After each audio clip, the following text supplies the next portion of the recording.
আমাদের ইসলামী আন্দোলন বাংলাদেশের 5 জন প্রার্থীর রিটার্নিং অফিসার কর্তৃক তাদের মনোনয়ন বাতিল হয়েছিল।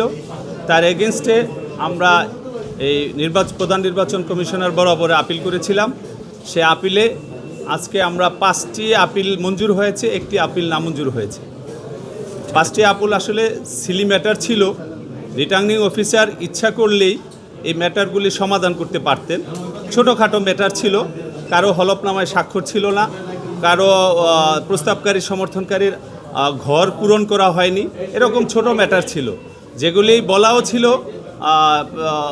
পিআরওতে, যে এসআরওতে বলা ছিল যে এগুলি রিটার্নিং অফিসার সমাধান করতে পারবে, কিন্তু সেখানে রিটার্নিং অফিসার না করে আমাদেরকে এই প্রধান নির্বাচন কমিশনার বরাবর আপিল করতে হলো। আপিলে আজকে আমাদের যে প্রার্থী আছে ঢাকা 18 আসনের, তারটা সহ আমাদের 5টি আপিল মঞ্জুর হয়েছে।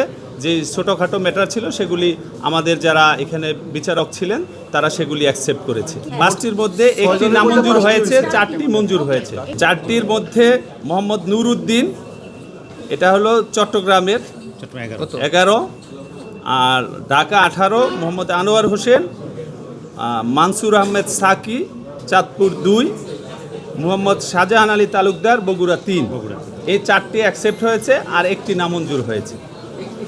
একটি হলো মুজিবুর রহমান শামীম, এটা হলো বাগেরহাট 1। মনোনয়ন মোট বাতিল হয়েছে 39টার মতো।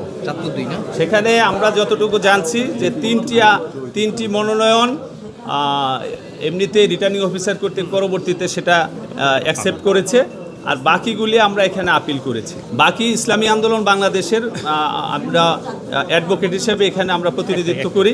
সেই হিসাবে আমাদের যে বাকি আপিলগুলি আছে আগামীকাল থেকে আবার শুরু হবে, 14-15 তারিখ পর্যন্ত সেগুলি চলবে।